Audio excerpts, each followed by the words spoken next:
Cela fait plus de 45 ans maintenant qu'elle traîne ses jantes sur les routes de France et les autobahns de tous les pays du monde, c'est la BMW Série 7.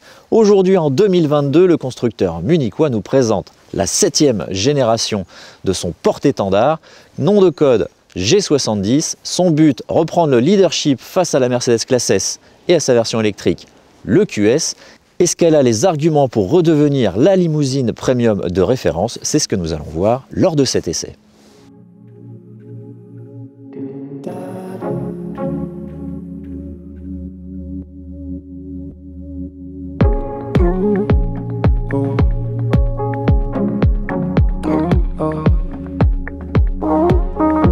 Pour reprendre et paraphraser une citation de M. Poiret dans Le Père Noël est une ordure, cette BMW Série 7 n'est pas moche, elle n'a pas un physique facile, c'est différent. Alors elle a fait couler beaucoup d'encre et c'est vrai que esthétiquement elle est très mastoc. On ne retrouve pas la finesse des anciennes générations de série 7, je pense à celle de 94, celle de James Bond, série E38, et même celle de 2001 dessinée par Chris Bangle qui était si décriée à l'époque paraîtrait presque élégante à côté de celle-ci en 2022. Alors vous le constatez, une face avant très mastoc avec ce double haricot gigantesque, ici en finition M Sport, donc avec une couleur noire laquée. Sur les versions traditionnelles, il y a un tour de calandre en fait qui s'illumine. Pourquoi pas, c'est assez à la mode aujourd'hui. Le capot lui est très plat, situé très haut, très long également, même s'il n'y a aucun moteur thermique aujourd'hui dans cette voiture puisqu'on essaye la version électrique. En termes de gabarit, 5,39 m de long, c'est un véritable paquebot cette voiture. Sachez qu'elle est 13 cm plus grande que la version longue de l'ancienne génération. Et d'ailleurs, la version courte disparaît. Le profil lui est assez mastoc, comme la face avant.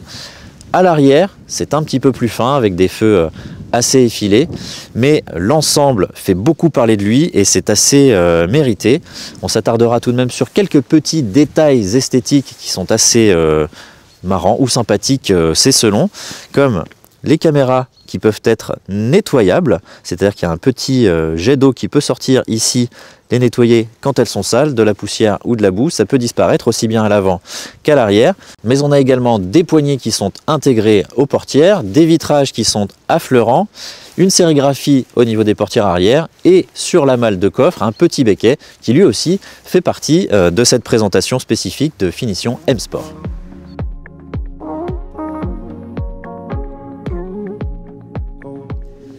Mais cette voiture, on n'est pas là pour la regarder, on est là pour l'utiliser. Et une fois n'est pas coutume, je m'installe tout d'abord à l'arrière puisque ce sont les places les plus agréables. Regardez toute cet espace aux jambes qu'on a dans cette limousine. J'ai presque 40 cm devant mes genoux. On peut d'ailleurs contrôler le siège avant passager quand on a l'option siège confort et même déplier un repose-jambes. Alors cet exemplaire n'a pas l'option mais c'est disponible. Et quand une Mercedes Classe S et sa version électrique EQS propose en place avant un hyperscreen d'1,40 m de large, eh bien BMW réplique en mettant lui aussi des écrans un peu partout. On en a à l'avant, on le verra, mais on en a aussi à l'arrière, regardez, dans les contreportes. Et ils permettent de contrôler, que ce soit pour le passager à droite ou à gauche d'ailleurs, ils permettent de contrôler à peu près toutes les fonctions de la voiture, que ce soit la téléphonie, les écrans, l'ambiance lumineuse, le volume de la radio, les sièges, les stores, on peut les remonter ou les baisser ici directement à partir de l'écran.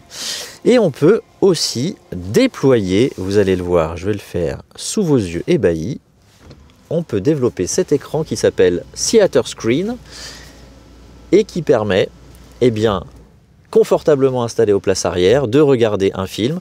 Alors je m'en excuse, dans cet exemplaire qui est un exemplaire un peu showroom de lancement de cette série 7, eh bien il va rester noir. Il y a un petit souci technique, il va falloir faire une mise à jour informatique pour qu'il fonctionne.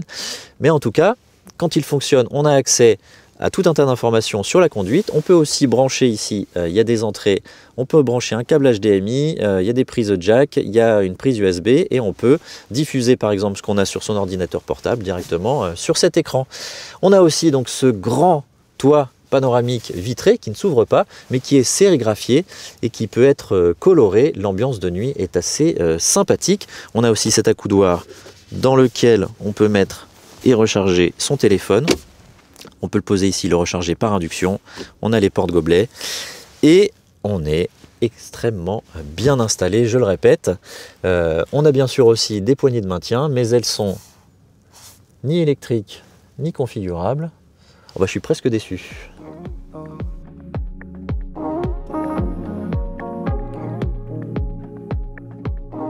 Royalement installé à l'arrière, mais comment ça se passe pour le chauffeur sur les étapes entre la Défense et le conseil d'administration et le manoir en Normandie?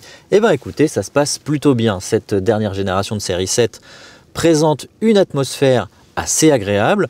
On a cette nouveauté présentée par BMW qui est la BMW Interactive Bar que l'on peut customiser avec la couleur que l'on veut, qui réagit aussi par exemple quand on utilise la commande vocale et qui s'adapte aux différentes ambiances qu'on peut mettre dans la voiture. La qualité des matériaux, elle, est digne de la marque et de la série 7. Ce sont des plastiques moussés partout. On peut choisir ses plaquages de planches de bord avec du véritable bois par exemple. Et on dispose de tout un tas d'équipements technologiques évidemment que je vais vous détailler maintenant. La i7 égale en matière d'équipement et de technologie sa concurrente désignée, la Mercedes EQS. Si elle ne dispose pas, comme elle, d'un écran hyperscreen à l'avant, elle compense par un double écran numérique devant le conducteur, 12 pouces pour l'instrumentation et 15 pouces de diagonale pour le multimédia. La dalle incurvée est d'ailleurs la marque de fabrique des derniers modèles haut de gamme de BMW.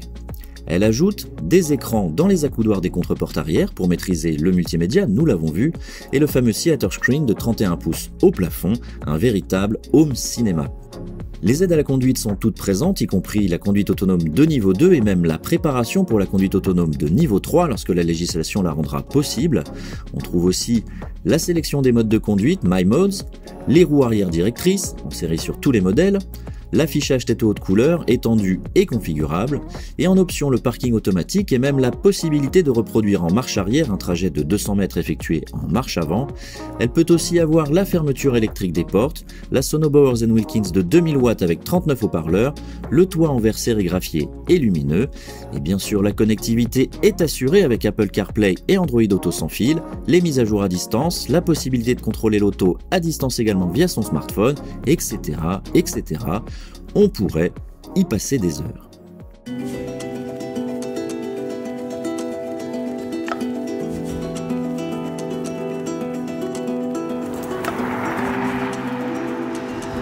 Cette série 7 existe bien évidemment en version thermique avec un diesel, et oui encore, c'est le 740D, et hybride rechargeable 750E et M760E. Mais ce ne sont pas ces versions-là que nous avons aujourd'hui à l'essai, vous l'aurez compris, nous avons la version électrique, la i7.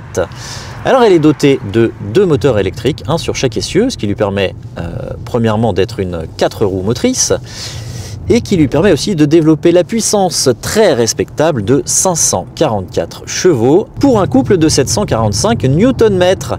La vitesse maxi est limitée à 240 km/h et le 0 à 100 est abattu en 4 secondes 7. Ce sont des valeurs de super sportive. Alors volant en main, qu'est-ce que ça donne? Et oui, ce qui frappe en tout premier lieu avec cette i7, c'est son niveau de confort. Elle est dotée d'un châssis avec des suspensions pneumatiques qui sont réglables en hauteur et qui sont réglables en dureté, selon qu'on sélectionne les modes de conduite efficient, confort ou plutôt sport. Donc ça peut être de très très moelleux jusqu'à bien maintenu. Et quand on est en mode confort, c'est un véritable tapis volant cette voiture. Elle absorbe toutes les irrégularités de la route. Pour tout vous dire, les dos d'âne que je connais par cœur sur le chemin de chez moi, j'avais l'impression qu'ils étaient tous beaucoup moins hauts que d'habitude. Au niveau de la consommation, sachez que cette lourde limousine qui pèse 2715 kg à vide affiche une consommation moyenne sur notre essai de 27 kWh, ce qui fait qu'avec la grosse batterie dont elle est dotée et qui affiche 101,7 kWh précisément de capacité utile, on a donc une autonomie en conditions réelles de 360-370 km à peu de choses près. Sachez qu'on est dans des conditions hivernales, il fait froid, on est proche des 0 degrés, donc c'est ce qu'il y a de pire pour l'autonomie. En été, évidemment, on pourra parcourir un petit peu plus de kilomètres. À noter également l'extrême maniabilité de cette voiture qui fait, je vous le rappelle, 5,39 m de long, mais qui grâce à ses roues arrière directrices qui braquent à 3,5 degrés dans un sens ou dans l'autre, est capable d'avoir un rayon de braquage, un diamètre de braquage plus exactement, de 12,3 m, ce qui est l'équivalent d'une série 3 qui mesure, à peu de choses près, 60 cm de moins. En tout cas, si cette auto est agréable à vivre pour les passagers qui sont installés à l'arrière, eh bien notre constat, c'est qu'elle est aussi extrêmement agréable à conduire pour son conducteur.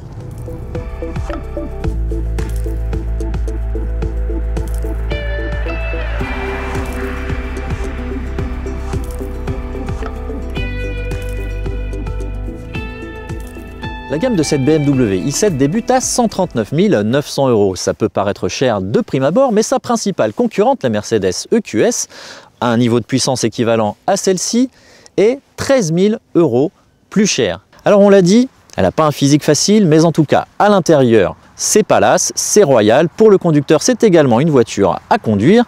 Alors on considère, nous, à Caradisiac, que sa principale concurrente, justement l'EQS, a trouvé, avec cette nouveauté, à qui parler.